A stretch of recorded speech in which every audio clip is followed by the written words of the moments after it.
అందరికీ నమస్కారం అండి.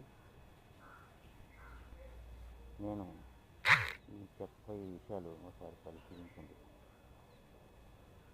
మన పూర్వీకుల నుండి మన దాకా ఈ భూమాత, ఈ జలవనరులు మనల్ని పూర్తిగా సంరక్షించుకుంటూ వచ్చాయి.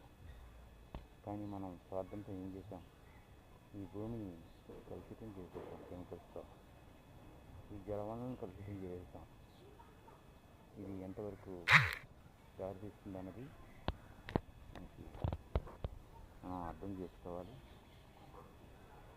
మనం 100 గజాలు ఉంటే 100 గజాల్లో బిల్డింగ్ కట్టేసి ఒక 50 గజాల్లో మనం నివసిస్తూ ఒక 50 గజాల బిల్డింగ్లో రెంట్కి ఇస్తూ దానికి 5,000 6,000 తీసుకుంటున్నాం. తీసుకున్న ఆ 6,000 కూడా మన ఆరోగ్యాలకే ఖర్చు అయిపోతున్నాయి అన్నది